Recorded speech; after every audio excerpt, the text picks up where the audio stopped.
Hi guys, it's Calysta here to talk to you today about troop types and troop composition.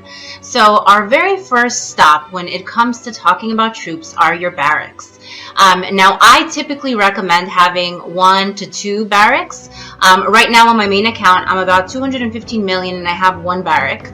I don't recommend making 3, 4, 5, 6 barracks unless you are in major meat shield mode, you're 200 million plus and you're ready to start creating millions and millions of troops at a time. I would say for your average user, try to have 1 to 2 barracks.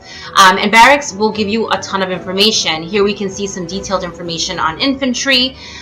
It will tell you how fast they are, what their health is, their defense, and a really important piece here is to talk about the counters. So this is a rock, paper, scissors type scheme in the sense that every troop type, and let's not talk about siege for now, we will talk about siege, but when you're talking about infantry, cavalry, and ranged, they all have a counter. So infantry is countered by cavalry, cavalry is countered by snipers, and snipers are countered by infantry. So think about this almost as a triangle.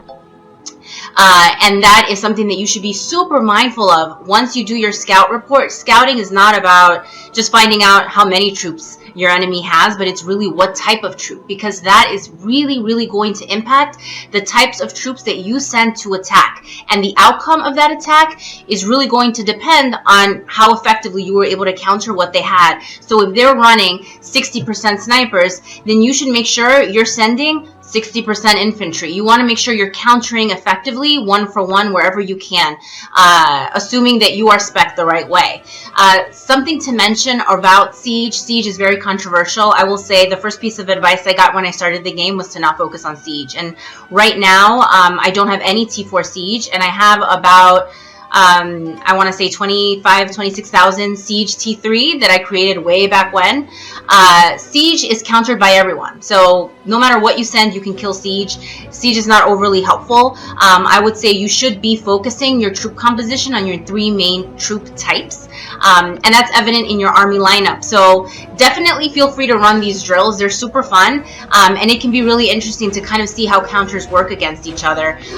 Right now, we're only going to just talk about the basic flanks formations. It takes a while for people to unlock wedges. Not everyone has wedges. Everybody is usually defaulting to infantry, but you can see here we're going to be running ranged against infantry. Now this is not good. You do not want to be the blue guy here.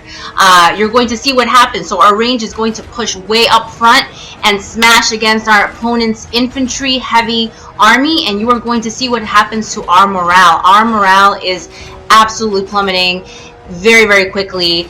The enemy morale is staying in the 90s right now. We're all the way to 40. We know we are going to lose this fight, and the reason for this is because of the counter. So we went up ranged versus their infantry. It is a direct counter. We are going to lose that fight. So it is something to be very cognizant of. You want to make sure that when you're thinking about your troop types, some folks like to focus on all 3 troop types. It is usually a good idea, just given the limitations of the skill tree and the gear that you can equip to your hero, to focus on 1 to 2 troop types. I would say 2 is a good idea because you can kind of have counters there. I see a lot of people running cavalry and snipers together. You can run cavalry and infantry together and make sure that your skill tree and all the equipment that you're using is giving you those boosts, as well as your jewels and things like that. In this example right now, we're actually running the right formation. So we're sending cavs to their infantry. Cavs are going to counter the infantry, and in this case you can see what's happening to their morale. So their morale is going down very quickly. We are staying pretty stable, and that again is the power of the counter. I cannot tell you how many times folks have no idea why they're like losing so many troops when they're attacking, and it's because they're not countering.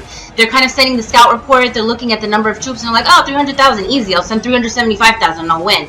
And it isn't that case at all. You have to be pretty smart about your attack.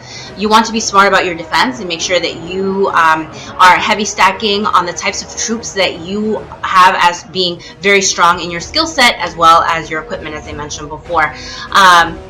So these drills are really fun to run. I run them all the time. It's really interesting to kind of see what the different formations are, and you can try Wedges, wedges, it takes a while to unlock some of that stuff just because you need to make sure that you've done the appropriate research. But again, if you have any additional questions, feel free to put them down below, like and subscribe. And if you do not have Lords Mobile, make sure you get it.